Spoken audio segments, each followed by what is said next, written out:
In the first 30 days of being in Kansas City and observing the campus and doing my own analysis of the athletics department, I said, we're sitting on acres of diamonds, and we just need to be able to have the courage to really dig out those diamonds, and we need the energy to be able to do that.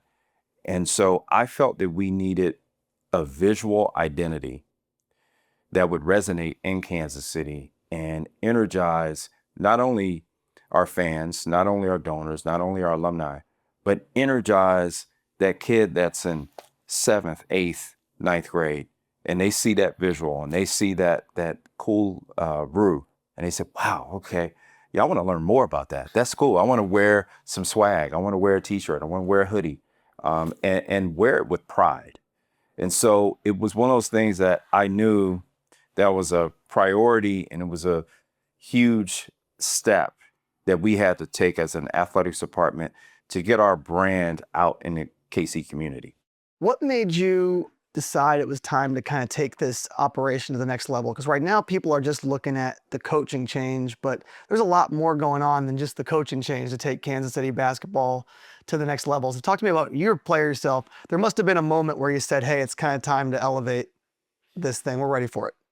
So being here since 2018 and going back to we're sitting on acres of diamonds, I always had this vision for our men's basketball program to be elite. And I knew it would take time. And of course, we've had a couple coaches in between, Coach Turgeon. But we're at a point now to where we're prepared to take that big leap, that big step. And this is an inflection moment for us, not only for our men's basketball program, and not only for the university, but for Kansas City. And I can't say how excited I am about Coach Turgeon, and we have a lot of professional synergy. He played at KU, I played basketball, so we speak the same language, and that helps. And I'm in the process of helping him with recruiting, helping him paint the vision that he wants to move us forward. It's incredible. And I think so many people want the shiny new thing when it comes to coaches, but there's so few coaches out there that have had proven success. And you look at a guy like Patino at St. John's, and he was able to turn that thing around fast. I think this is a pretty similar profile in a lot of ways, coming into a major city and having the opportunity to play in a pretty big place, possibly playing in an arena that's going to hold a lot more people next year. Absolutely. So the key to our job is that you can't look at it from a deficit perspective. You can't go into the job and say, we don't have A, B, and C, 1, 2, 3. You have to look at what we do have. And that's what Coach Turgeon has done. And he's taken a complete growth mindset to the job. And like he said, he is not coming to Kansas City to lose. And that's music to my ears as a competitor. But it's our job as a university to support him in that effort. And I truly feel and believe that we're going to make all of our fans and all of the folks in Kansas City and the folks on campus excited about the product that we put on the floor. And I can't wait to see it happen. It's crazy. There's a big arena in Kansas City that doesn't have a tenant right now, a permanent tenant. It's almost as if this thing was already built for you. But what made now the time, it's not done yet, but what made now the time where it was time to start at least talking about possibly moving into the bigger building? Well, Grant, my job is to foreshadow and to stay ahead. We've had these conversations, I would say, starting last fall about what path we needed to take from a facility standpoint. And we knew that we've maxed out in the Swinney Center, and Swinney's been tremendous. Our attendance the last 4 or 5 games has been outstanding. But if we're truly going to take that big leap in that step, it's important that we play in a place like Municipal Arena. It's an iconic place, has so much history. I played in Municipal Arena back in, I want to say 1994, when Travis Salmon was there, and Tony Dumas. So it's ironic that now I'm the AD in Kansas City and making all this happen. But that said, I dream about sellout crowds in Municipal Arena. And you might say, Ryan, you say, well, Dr. Martin, how, sellout crowds is 10,000, seats. I feel like we're going to get to that point. Now, it won't happen overnight. But I feel like with the vision and the energy and the focus that Coach Turgeon has, we're going to get there eventually. And we're going to get to be a top 25 program. And we're going to get to a point to where people talk about us just like folks in St. Louis are talking about their basketball team. This ranked top 20, and that coach is doing a phenomenal job. And we want to be in the same talks of like Dayton and Butler and Gonzaga and some of the huge mid-major schools. I don't know if you consider Gonzaga mid-major now when they're so big, but we want to be, when people think about Kansas City basketball, we want people to say, hey, wow, they have an elite premier mid-major basketball program. And I truly believe it's going to happen in short order. And speaking of kind of Gonzaga, one of the things I loved when John Jacobs was introduced as the head coach at FAU, he worked for Mark Few, and he said what made Gonzaga work is Mark Few would say, if you called Gonzaga a mid-major program, he was going to hang up the phone. Yeah. And I think that's part of the No question. art of building something big, is just viewing yourself as in the tier of a KU, a K-State, and a Mizzou as far as college basketball goes. And then oftentimes when you see that vision, the people around you start seeing that vision too. And you got a coach that is worthy of being in that conversation. No question. The reality is that we have a P4, P5 coach coming into a mid-major environment. And so to your point, Grant, I'm still saying mid-major and everybody's considering us mid-major, but he's a big-time coach, which means that we have to be in a position to support him in that way. And it's going to take time. My job has changed dramatically over the last 4 weeks, but it's not just about me. It's about the chancellor. It's about our cabinet. It's about our alumni. It's about everyone in Kansas City supporting the vision that he has and making this work. Just wanted to step back to the actual process of the hire, because it was how did you work through this whole thing? Because it was kind of like a stealth mission, right? Like a lot of people didn't even know Coach Turgeon was even thinking about coaching again. How'd you pull this whole thing off? Yeah, it was very Navy SEAL-like in a sense, from a standpoint of our team was underperforming. And I felt like I needed to announce a transition with Coach Menzies in a timely manner, enough time for me to start my search process, but also giving our fan base a signal that hope was on the way. All right. And I started that process, and I did extensive interviews with AAU coaches in the local area, high school coaches. I identified, Coach Zeke, the legendary coach from Bishop Miege, as a good resource for me as I vetted through a lot of the coaches.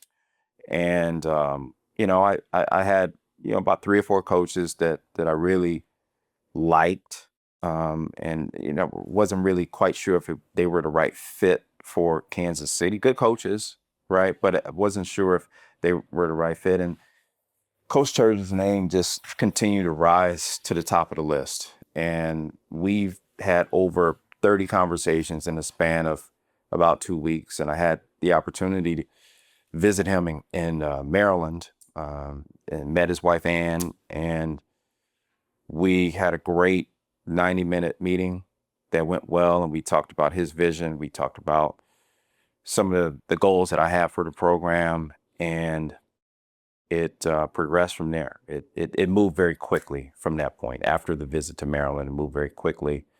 I had the opportunity to meet his son, Will, who's going to be on our staff.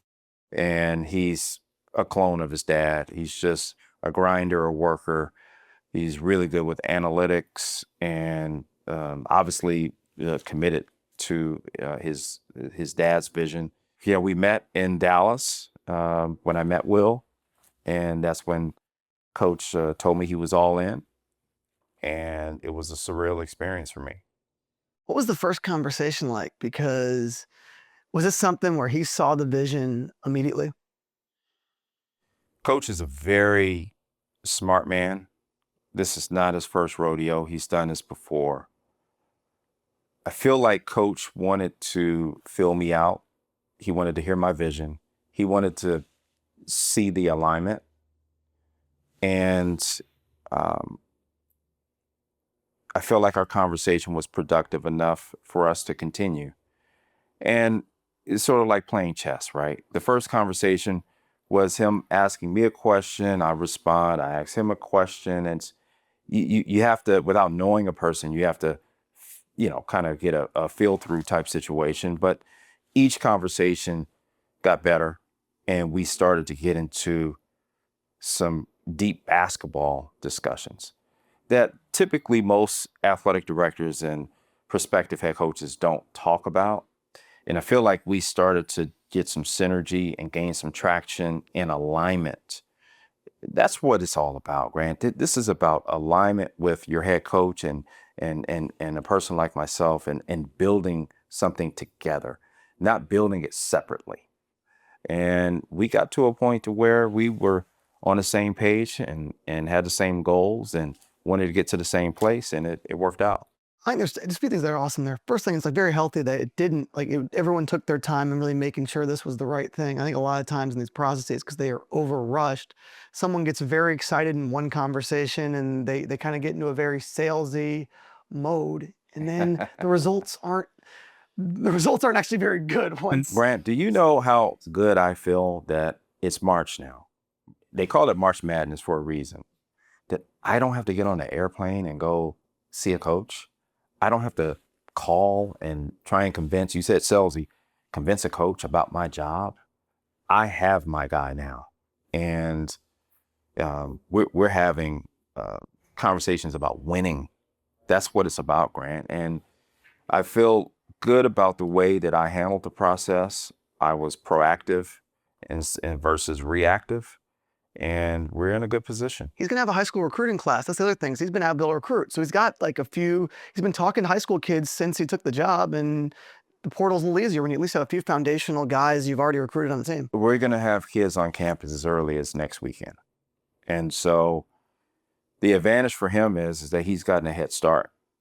And he has a number of prospects on his board, and it's up to him and his staff and his team to figure out what's going to be the right fit. One thing that I can say and predict is that the product and the talent that you'll see on the floor next season will be remarkably different than what we've experienced this season. I can't wait for that. It's gonna be a lot of fun to watch it unfold. And I was just gonna say, as one other thing on the recruiting front, it has to have been awesome. One thing I've heard is that because you went through the AAU coaches, it sounds like the local talent is very, very excited. You have the foresight this time to go make sure, let me get a guy that the local coaches really respect and love, because it sounds like the recruiting in the city has been really, really strong so far. What's been consistent, Grant, for 7 years since I've been in Kansas City is that we need more Kansas City kids to be on our roster. Well, how does that happen? Well, it happens when you have relationships, when you have networks, when you're connected to the AAU coaches and the high school coaches, and you're messaging that we want you to stay home. And that's been my message consistently the last 7 years. But when you bring in a coach like Coach Turgeon, now it's a lot more pronounced. It has a lot more meat on the bone to it. And that's why he's been relentless in recruiting, especially the local talent, to your point, Grant. If you were to look a year into the future and we were to be talking at the Summit League tournament in a year, where do you want to see KC Athletics in a year from now? A year from now, I want to see 400 fans from Kansas City take the trip to Sioux Falls. A year from now, I want to see us raising a Summit League conference title trophy, preparing for the NC2A tournament. That'd be awesome. A year from now, I want to see smiles on the faces of our student athletes about the great work that they've done. I want to see a smile on the face of my chancellor because he's been a great supporter and teammate of mine. And I want Kansas City to be proud of our program for making history.